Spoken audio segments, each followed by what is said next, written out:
Assalamualaikum warahmatullahi wabarakatuh. Alhamdulillahirabbil alamin wa bihi nasta'inu ala umuri dunya waddin. Assalatu wassalamu ala asrofil anbiya'i wal mursalin wa ala alihi wa ashabihi ahlil mujahidin at-tahirin amma ba'du. Qala Allah ta'ala fi kitabihil karim wa huwa asdaqul qailin. A'udzu billahi minasyaitonir rajim. Bismillahirrahmanirrahim. Wa'bud rabbaka hatta ya'tiyakal yaqin. Al-ayah. Wallahu a'lamu bimuradi bizalik. Shadaqallahul azim wa shadaqa rasulul habibul karim wa nahnu ala zalika minasyahidin wa syakirin walhamdulillahi rabbil alamin.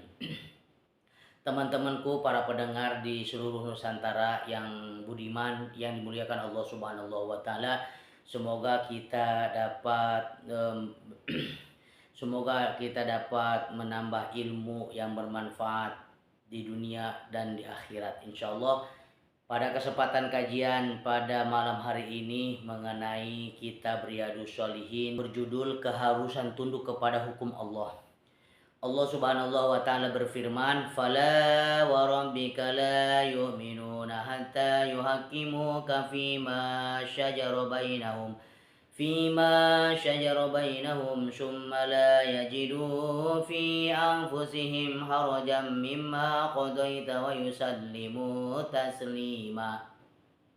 Maka demi Tuhanmu, mereka pada hakikatnya tidak beriman hingga mereka menjadikan kamu hakim dalam perkara yang mereka perselisihkan. Kemudian mereka tidak merasa keberatan terhadap putusan yang kamu berikan dan menerima dengan sepenuhnya. An-Nisa 65. Innama kana qaulal mu'minina idza du'u ila Allahi wa rasulihi liyahkuma bainahum ay yaqulu sami'na wa ata'na wa ulaika humul muflihun. Sesungguhnya jawaban orang-orang mukmin ketika mereka diseru kepada Allah dan Rasulnya supaya Rasulullah menghukum mengadili di antara mereka ialah ucapan kami mendengar dan kami patuh. Mereka itulah orang-orang yang beruntung.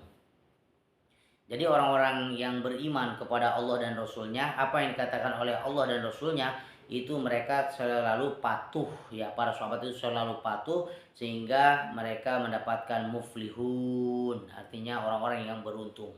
Surat An-Nur ayat 51. Kemudian ini hadis 169, panjang sekali nih teman-teman, dia lumayan panjang, saya bacakan. Ini isi kitab dari Riyadhus Shalihin jilid pertama halaman bagian hadis 169. A'udzubillahi minasyaitonirrajim. Bismillahirrahmanirrahim. Saya bacakan ya kawan-kawan ya. Wa an Abi Hurairah radhiyallahu anhu qala lamma nazalat ala Rasulillahi sallallahu alaihi wasallam lillahi ma fi samawati wa ma fil ardi wa in tubdu ma fi anfusikum aw tukhfu yuhasibukum bihillah. Astada zalika ala ashabi Rasulillah sallallahu alaihi wasallam. Summa baraku ala rukubi faqalu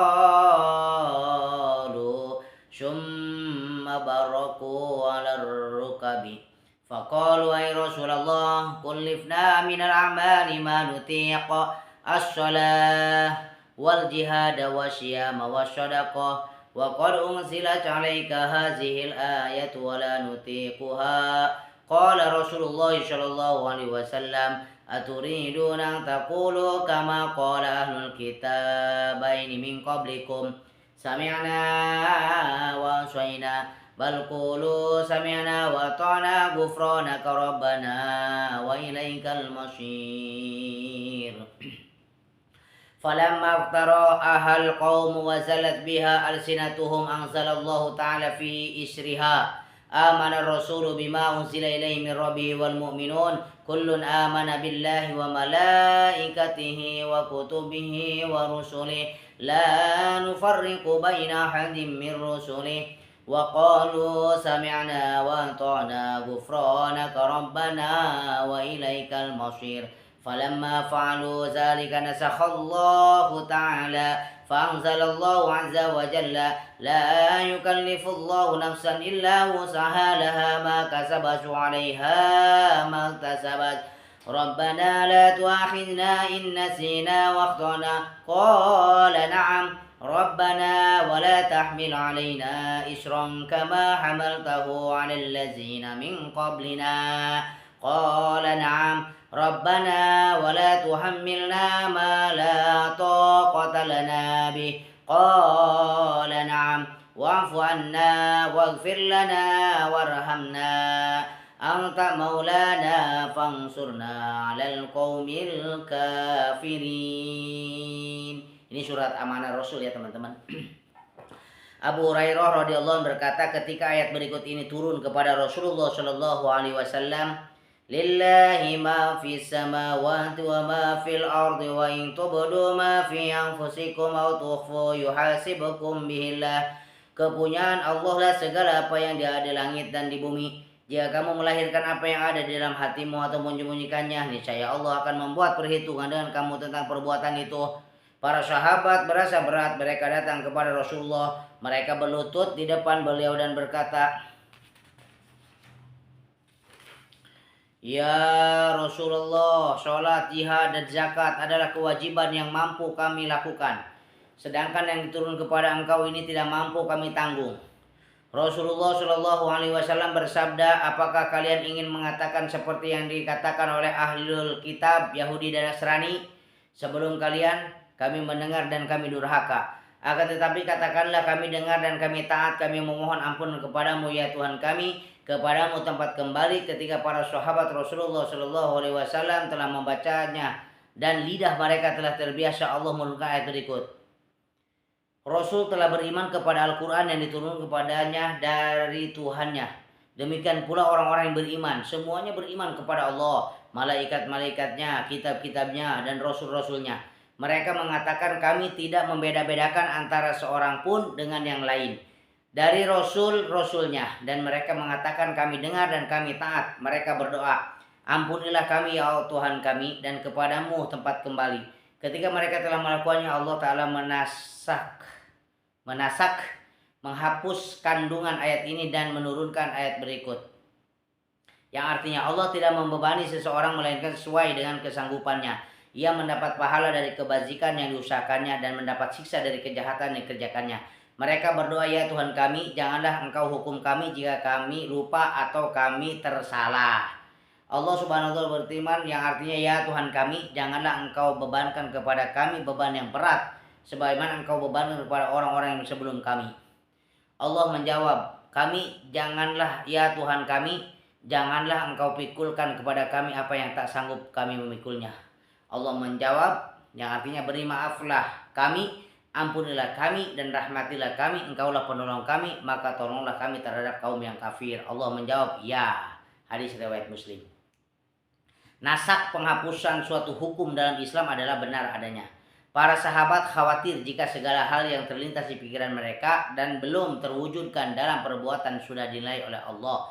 Menurut mereka apa yang terlintas di pikiran adalah sesuatu yang tidak bisa mereka kendalikan. Namun setelah mereka membaca ayat di atas dan sampai pada kalimat kami mendengar dan taat, Allah mengabulkan keberatan mereka. Allah memberikan pelajaran bagaimana cara berdoa dan memohon kepadanya. Jadi teman-teman jangankan perbuatan ya, di dalam bisikan hati manusia pun itu Allah sangat tahu sekali ya, bahwa manusia di alam dunia ini tidak luput dari khilaf dan lupa ataupun kesalahan. Maka Allah Subhanahu wa Ta'ala berpesan kepada kita semua, kalau kita berbuat kebaikan maka Allah akan memberikan kebaikan itu atau surga. Tapi kalau kita berbuat kejahatan maka Allah akan memberikan sebuah balasan api neraka. Nauzubillah summa nauzubillah min dzalik. Ini sangat mantap sekali, sangat bagus sekali. Jadi apapun yang Allah perintahkan ini kan keharusan tunduk kepada hukum Allah. Jadi hukum Allah Subhanahu wa Ta'ala itu apabila kita jalankan dengan sepenuh hati Islam kafah, maka peradaban manusia di alam dunia ini akan teratur ya, akan sesuai dengan porsinya, akan sesuai dengan kaidah yang dia lakukan. Di sini fala wa rabbika la yu'minuna hatta yuhaqqimuka fima shajara bainahum summa la yajidu fi anfusihim harajan mimma qadaita wa yusallimu tasliman. Maka demi Tuhanmu, mereka pada hakikatnya tidak beriman hingga mereka menjadikan kamu hakim dalam perkara yang mereka perselisihkan. Kemudian mereka tidak merasa keberatan terhadap putusan yang kamu berikan dan menerima dengan sepenuhnya. Sesungguhnya jawaban orang-orang mukmin ketika mereka disuruh kepada Allah dan Rasulnya supaya Rasulullah menghukum mengadili di antara mereka ialah ucapan kami mendengar dan kami patuh, mereka itulah orang-orang yang beruntung. Bahkan teman-teman, hukum-hukum Allah ini bukan kelihatannya sadis ataupun kejam ya, itu bagi orang-orang yang tidak merasakan. Contohnya misalnya ada orang yang membunuh, maka siapa orang yang membunuh dengan sengaja itu akan dikisos atau dibunuh lagi, dipenggal kepalanya ya. Kalau orang yang tidak korbannya itu, wah ini kelihatannya kejam, ini kelihatannya sadis, tidak manusiawi. Itu bagi orang yang tidak korban. Coba bagaimana kalau ada orang yang berkorban seperti itu?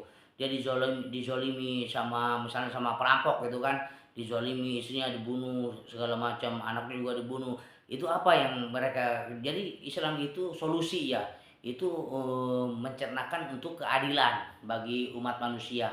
Kemudian ada orang mencuri, bahkan Rasulullah pun siapa orang mencuri atau anak aku jika mencuri, aku sendiri yang akan memotong tangannya. Jadi benar-benar ini keharusan tunduk kepada hukum-hukum Allah Subhanahu wa taala. Jadi kalau kita patuh menjalankan perintah yang diperintahkan Allah dan menjauhi segala yang dilarang oleh Allah, insya Allah hidup kita akan barokah. Kemudian kita akan menjadi ahlul jannah insya Allah ya. Itu mengenai bab ke 17. Bab beberapa hari yang lalu sudah kita jelaskan ya. 16, 17, benar ini 17 sekarang. Yang jilid ke-17 itu keharusan tunduk kepada hukum Allah Subhanahu wa taala. Nah, ini hadisnya cuman hadis satu aja dari Abi Hurairah ya. Kemudian kita lanjutkan ke jilid 18 tentang larangan melakukan bid'ah. Famaza ba'dal haqqi illa dhalal, maka tidak ada sesudah kebenaran itu melainkan kesesatan. Ma farratna fil kitabi min syai'i, tiadalah kami alpakan suatu pun di dalam Alkitab. Fa in tanaza'tum fi syai'in farudduhu ila Allahi war Rasul. Kemudian jika kamu berlainan pendapat tentang sesuatu, maka kembalikanlah ia kepada Allah, Al-Quran dan Rasul Sunnah. Wa anna hadza sirati mustaqiman fattabi'uhu wa la tattabi'us subula fatafarraqa bikum an sabili. Dan bahwa yang kami perintahkan ini adalah jalanku yang lurus, maka ikutilah dia dan janganlah kamu mengikuti jalan-jalan yang lain. Karena jalan-jalan itu mencari beraikan kamu dari jalannya, mencerai beraikan kamu dari jalannya. Al-An'am 153. Qul in kuntum tuhibbunallaha fattabi'uni yuhibbukumullah wa yaghfir lakum dzunubakum. Katakanlah jika kamu benar-benar mencintai Allah, ikutilah aku, niscaya Allah mengasihi dan mengampuni dosa-dosamu. Jadi teman-teman benar. Jadi kita kalau ingin diampuni dosa oleh Allah Subhanahu wa taala, kita ikutilah Allah Subhanahu wa taala dan Rasulnya. Menjalankan seluruh perintah Allah dan menjauhi segala yang dilarang oleh Allah Subhanahu wa taala. Hadis 170 ini tentang larangan melakukan bid'ah. An Aisyah radhiyallahu anha qalat qala Rasulullah sallallahu alaihi wasallam, man ahdasya fi amrina hadza ma laysa minhu fa huwa raddun. Wa fi riwayatil Muslim, man amila amalan laysa alaihi amruna fa huwa raddun. Aisyah radhiyallahu anha berkata bahwa Rasulullah shallallahu alaihi wasallam bersabda, barang siapa yang mengada-ngada dalam urusan kami ini maka ditolak. Muttafaq alaih. Di dalam riwayat Muslim disebutkan barang siapa yang melakukan suatu perbuatan yang tidak berdasarkan urusan kami Al-Quran atau As-Sunnah maka ditolak. Imam Nawawi berkata hadis ini harus dihafal dan dijadikan bukti untuk memerangi kemungkaran. Imam Ibnu Hajar Al-Asqalani berkata hadis ini merupakan sendi agama Islam. Setiap hal baru yang bertentangan dengan ajaran Islam harus ditolak. Hal-hal baru yang tidak bertentangan dengan ajaran Islam tidak ditolak. Bahkan bisa jadi dianjurkan atau diwajibkan. Pengembangan peralatan perang adalah wajib. Pembangunan lembaga-lembaga pendidikan dan pencetakan buku-buku adalah mandub atau dianjurkan. Jadi yang bid'ah itu ya teman-teman, yang misalnya kita memaksakan atau terlalu berlebihan dalam ibadah. Contohnya kita sepanjang malam tahajud terus gak tidur, gak makan. Nah itu terlalu berlebihan, itu gak boleh ya, itu bid'ah ya. Jadi kita ini punya hak-haknya ya. Kalau misalnya untuk Maulid Nabi, untuk Isra Mi'raj silahkan ya, itu syiar. Itu sebanyak-banyaknya kita berzikir, bersolawat kepada Allah Subhanahu, bersolawat kepada Rasulullah Shallallahu Alaihi Wasallam, berzikir kepada Allah Subhanahu wa Taala. Silahkan sebanyak-banyaknya ya. teman-teman. Jadi yang sesuatu yang diada-adakan itu yang tidak boleh ya. Jadi yang untuk syiar agama itu silahkan.